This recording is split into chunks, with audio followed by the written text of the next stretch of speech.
Hey, what's up, guys? So doing a first quarter top 10 on the middleweights, the 160-pound division. It's pretty much is my number 3 division in boxing right now, the way I see it. You could argue that it's the best division in boxing. You could argue that it's the second best division in boxing.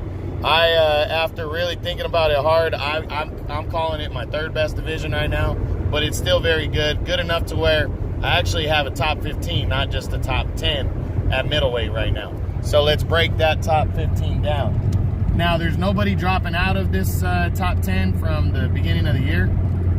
So let's kick it off with number 15. Breaking in is Willie Monroe Jr., former world title challenger. Willie Monroe was supposed to fight Jamal Charlo back in December. He had to pull out with an injury last minute. No telling what he's going to do next, but I wouldn't be surprised if he were to get the shot against Charlo in June when Charlo comes back. But that's just me, saying that the possibility could happen. I haven't heard anything about it, so hopefully we'll hear something on Willie Monroe soon. Now we have a two-way tie for 13th. The first of those two guys is former 154-pound champion, which is junior middleweight, Jack Colque.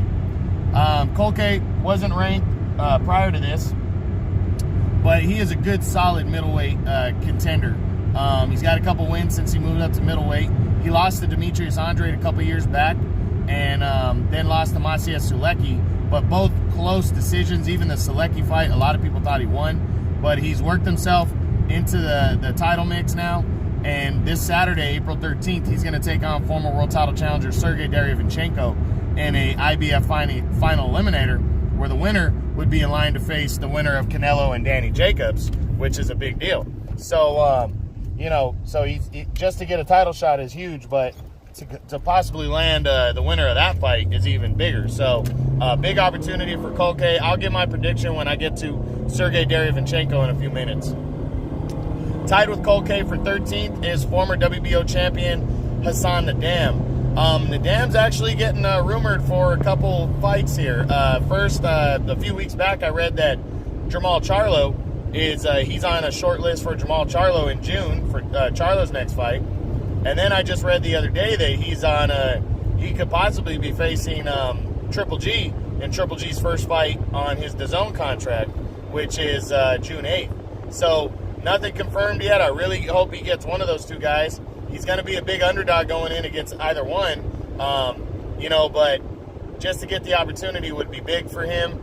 And, we'll see what happens, but hopefully we hear something soon. Now, we have a two-way tie for 11th now, starting with Maciej Sulecki, who was originally tied for 10th. Sulecki has never fought for a world title. He's currently number 6 by the WBO. He's actually fought Gabriel Rosado in March and was down. And prior to the fight, they announced that the winner would likely be fighting Demetrius Andrade for the WBO title in June. So a lot at stake in this fight. And he knocked Rosado down in the first round and was really outworking him through 7 rounds, and he even put him down again in the 7th.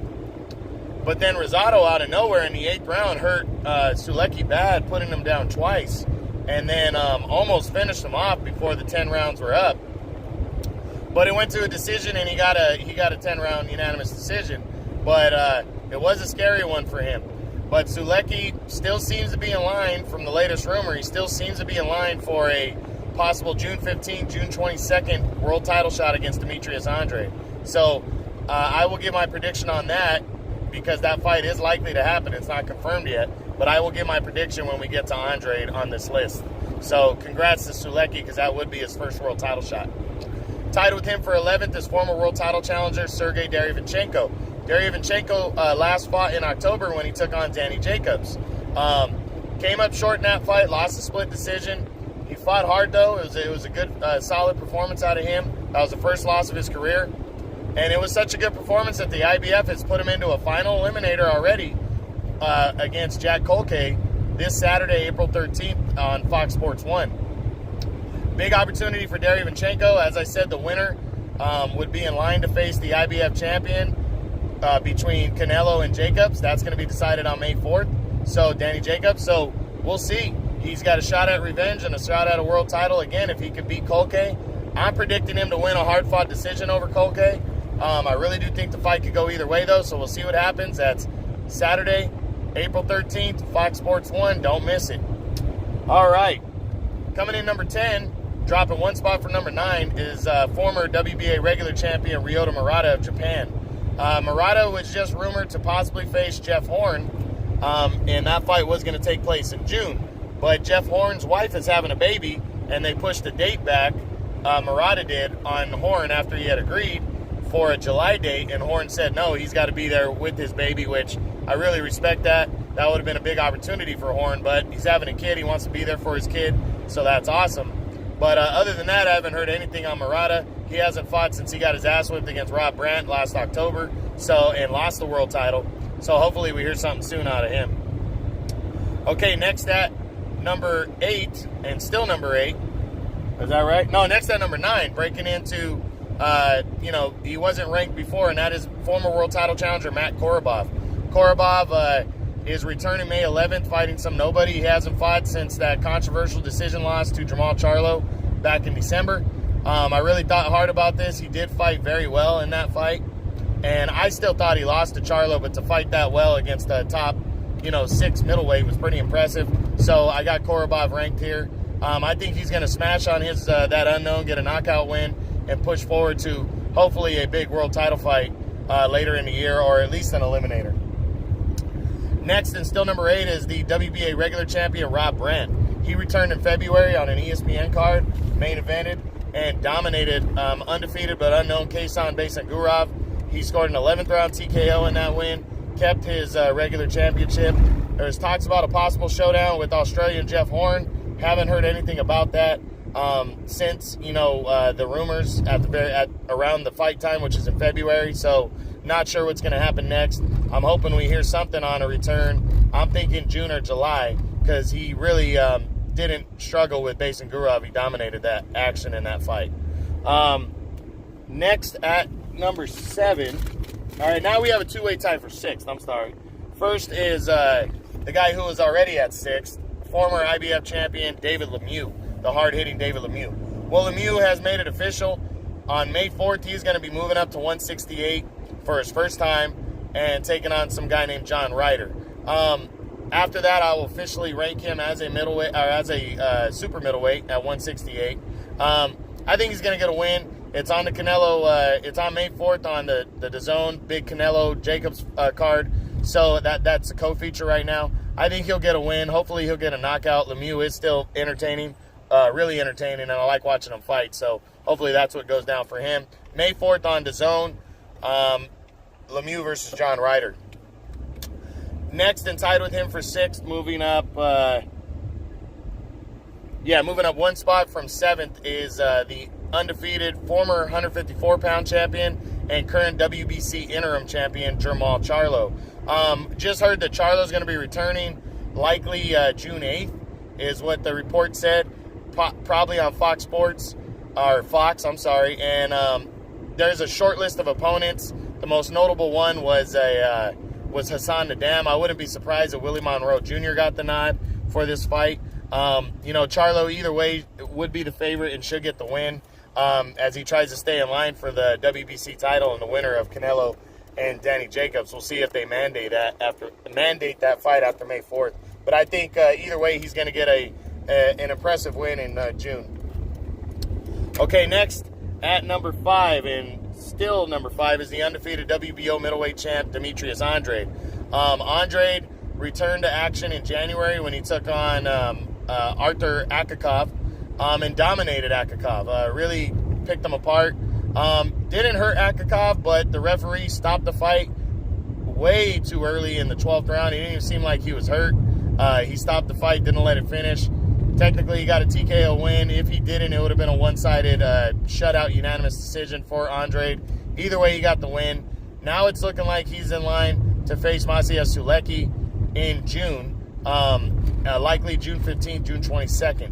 Now, if that fight follows through, I think he's going to beat Sulecki by a decision and retain his world title. Should be an interesting, entertaining fight, but I still think he's going to win this one and retain his WBO title. And then who knows after that? Who knows if Canelo, or the winner of Canelo Jacobs, is going to want him for the undisputed world title. We just got to wait and see.